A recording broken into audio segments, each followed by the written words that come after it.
All right, another perspective here. Sage Naumann, conservative advisor and owner of Anthem Communication.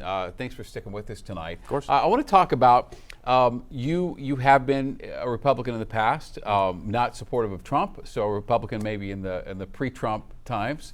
So what do you make of the entire Republican machine capitulating to be made now in Trump's image, including here in Colorado? Were you surprised by that? No, I wouldn't be surprised. I'm certainly not surprised by it, disappointed perhaps. But obviously it seems like it's worked, right? I mean, Donald Trump's chances of winning the presidency based on the betting markets and based upon, other national outlets looks to be above 90% right now. So clearly Donald Trump has done a fantastic job of folding the Republican Party into his image.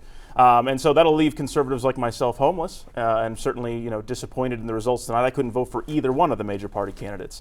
But that being said, it's, like I said, disappointing, but not necessarily surprising. So do you expect that to right itself? And I don't mean right or wrong, but I mean to correct itself? Or do you think that is just the path now that Republican Party is in?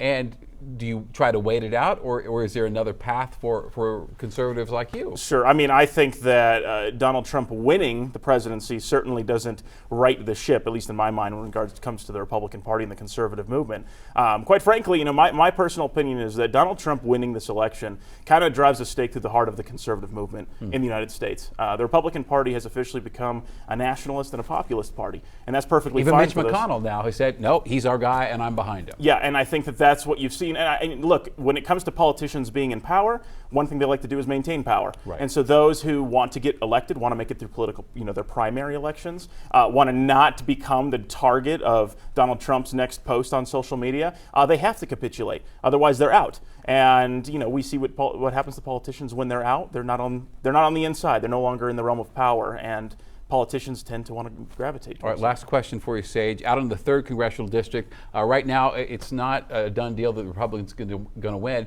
Historically, people would have said you were nuts if they'd said in 2024 that was going to happen. Yeah, well, I think that's what you're seeing kind of statewide. I mean, Lauren Boebert's new district, Right. Congressional District 4, is kind of the same in that this was a 22, 24-point Republican district. Now that's been halved in 2 years. And so now you look at CD3, and even though they don't have Lauren Boebert, it's still competitive. Now, Adam Frisch obviously had a huge amount of cash he was sitting on because Right. originally he was going to go up against Boebert. But yeah, I mean, again, it's not good news for Republicans here in Colorado if they want to be competitive. It seems to be good news elsewhere in the country. All right, Sage Naumann, thank you very, very much for your expertise tonight. We appreciate it.